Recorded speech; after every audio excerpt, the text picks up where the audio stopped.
سوال میکنن میگن ما فکر میکردیم پامونو بذاریم حرم گریه میکنیم اما حال نداریم.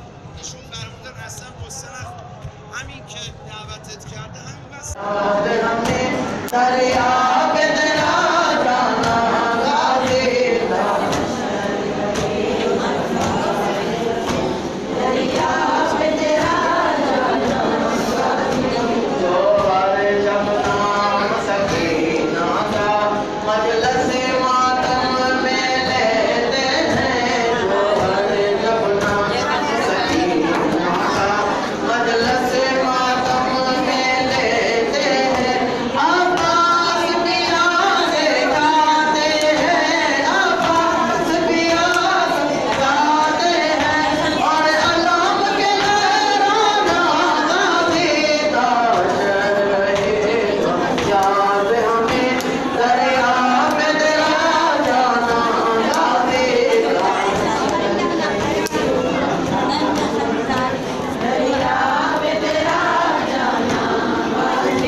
حبیب الان تو معامله با ماست. که عباس و حبیب چون نماز داری، تو که بین شهدا این همه خادم داری، منو چی لازم داری، منو داری، تو که تو خیمه علی اکبر و قاسم داری، تو که عباس و حبیب و جون و مسلم داری، تو که بین این همه خادم داری، منو واسه چی لازم داری، منو واسه چی لازم داری، تو که حاج من نازم داری، مده ها طلبه ها اکبر نازم داری، تو که 40,000 ملازم داری، تو که با بودن من فقط مزاحم داری، منو واسه چی لازم داری، منو واسه چی لازم. حیفم میاد حالا که داری گریه میکنی تکرار نکنم.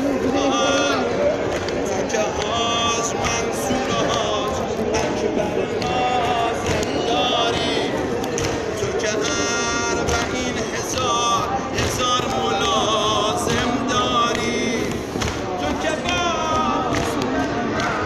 فقط مزاحم داری، منو واسه چی لازم داری، منو واسه چی لازم داری، فرقی نداره بنده خوبم یا بدم، سودی ندارم اما حسین میخردم.